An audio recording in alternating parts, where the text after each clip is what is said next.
வணக்கம். பங்குச்சந்தையில முதலீடு செய்யணும்னு ஒரு ஆசை இருக்கா? சூப்பர். ஆனா அதுக்கு முதல்ல ரொம்ப ரொம்ப முக்கியமான ஒரு ஸ்டெப் இருக்கு. அதுதான் டிமேட் மற்றும் ட்ரேடிங் அக்கவுண்ட்ஸ். அதை எப்படி செட் பண்றதுன்னு தான் நாம இன்னைக்கு பார்க்க போறோம். ஐயோ! இந்த ஸ்டாக் மார்க்கெட்லாம் ஒரு பெரிய பூட்டு போட்ட கதவு மாரி தெரியுதே.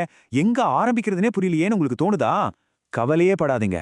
அந்த கதவ தொறக்கறதுக்கான சாவி தான் இந்த விளக்கம். வாங்க, உள்ள போய் என்ன இருக்குன்னு பார்க்கலாம். சரி, நம்மளோட இந்த பயணத்தை ரொம்ப சுலபமா புரிஞ்சுக்கிறதுக்காக ஒரு 5 பகுதியா பிரிச்சிருக்கிறேன். முதல்ல பங்குச்சந்தையோட நுழைவாயில் பத்தி பார்ப்போம். அப்புறம் அதுக்கு தேவையான 2 முக்கியமான கணக்குகள் என்னென்னு தெரிஞ்சுக்கலாம். மூணாவதா அந்த கணக்கை எப்படி ஆரம்பிக்கிறதுங்கிற முழு ப்ராசஸையும் பார்க்கலாம். நாலாவதா நமக்கு சரியான புரோக்கரை எப்படி தேர்ந்தெடுக்கிறதுன்னு பார்ப்போம். கடைசியா உங்களோட முதல் ஆர்டரை எப்படி போடுறதுன்னு கத்துக்கலாம். ரெடியா?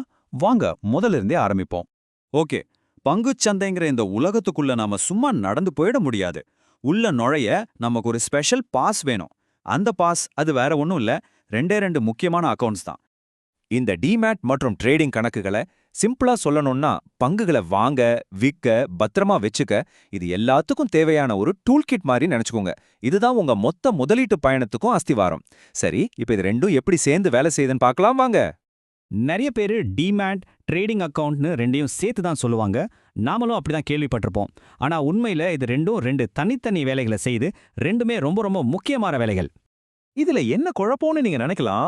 ரொம்ப சிம்பிள். டிமேட் அக்கவுண்ட்டை பேங்க்ல இருக்கிற நம்ம லாக்கர் மாதிரி நினைச்சுக்கோங்க. நம்ம நகையெல்லாம் பத்திரமா அங்கதானே வைப்போம்.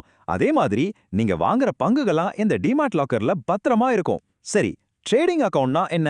அது நம்ம பேங்க் வாலெட் மாதிரி பணம் எடுக்க போட பயன்படுத்துறோம் இல்லையா? அதே மாதிரி பங்குகளை வாங்க விற்க ஆர்டர் போடுறதுக்கு இந்த வாலெட், அதாவது ட்ரேடிங் அக்கவுண்ட் பயன்படும். இந்த டிமேட்டுங்கிற வார்த்தைக்கு அர்த்தம் டிமெட்டீரியலைஸ்ட், அதாவது பௌதீகம் இல்லாதது. முன்னெல்லாம் ஒரு கம்பெனி ஷேர் வாங்கினா அதுக்கு ஒரு பேப்பர்ல சர்டிஃபிகேட் கொடுப்பாங்க. ஆனா இப்போ அப்படி இல்ல, எல்லாமே டிஜிட்டல் மயம்.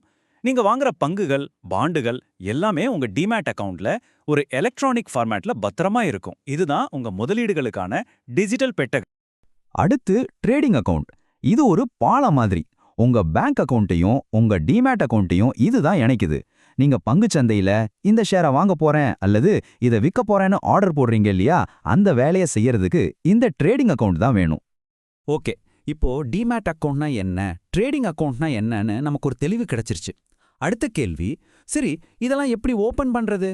வாங்க அந்த அக்கவுண்ட் ஓபனிங் ப்ராசஸை ஸ்டெப் பை ஸ்டெப்பா பார்க்கலாம்.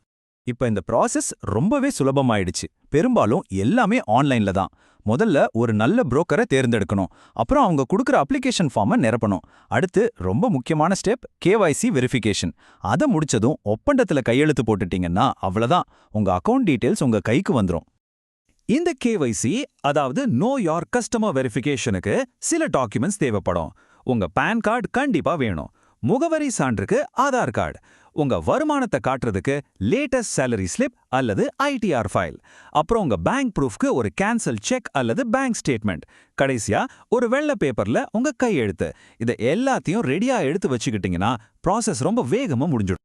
நம்ம பயணத்துல ஒரு சரியான வழிகாட்டி எவ்வளவு முக்கியம்னு நமக்கு தெரியும். அதே மாதிரி தான் பங்குச்சந்தை பயணத்துல நம்மளோட புரோக்கர். அவங்க வெறும் ஒரு பிளாட்ஃபார்ம் மட்டும் கிடையாது, அவங்க தான் நம்மளோட கைடு. அதனால சரியான புரோக்கரை தேர்ந்தெடுக்கிறது ரொம்ப ரொம்ப முக்கியமான ஒரு முடிவு. சரி, தொடக்க நிலையாளர்களுக்கு எந்த புரோக்கர் நல்லா இருக்கும்னு ஒரு சின்ன ஒப்பீடு பார்க்கலாம். இப்போ ஜெரதா எடுத்துக்கிட்டிங்கன்னா பிகினர்ஸ் மற்றும் அடிக்கடி ட்ரேட் பண்றவங்களுக்கு சூப்பரா இருக்கும். ஏன்னா கட்டணம் குறைவு, யூஸ் பண்றதுக்கு ரொம்ப சுலபமா இருக்கும். அப்ஸ்டாக்ஸ் பார்த்தீங்கன்னா டெக்னாலஜி தெரிஞ்ச பிகினர்ஸ்க்கு ரொம்ப பிடிக்கும். சார்ட்டிங் டூல்ஸ்லாம் நல்லா இருக்கும். ICICI டைரக்ட், HDFC செக்யூரிட்டிஸ் மாதிரி பேங்க் புரோக்கர்ஸும் இருக்காங்க. இவங்க கிட்ட உங்க பேங்க், டிமேட், ட்ரேடிங்னு மூணுமே ஒரே அக்கௌண்டா கிடைக்கும். ரிசர்ச் சப்போர்ட்டும் நல்லா இருக்கும். ஸோ உங்க தேவைக்கு ஏத்த மாதிரி நீங்க தேர்ந்தெடுத்துக்கலாம். ஓகே, இப்போ உங்க அக்கவுண்ட் ரெடி. இனிமே நீங்க மார்க்கெட்ல உங்க முதல் கமாண்டை கொடுக்கலாம், அதாவது ஆர்டர் போடலாம். அதுக்கு முன்னாடி மார்க்கெட்டோட அடிப்படை மொழியான சில ஆர்டர் வகைகளை பத்தி நம்ம தெரிஞ்சுக்கணும் இல்லையா? வாங்க பார்க்கலாம்.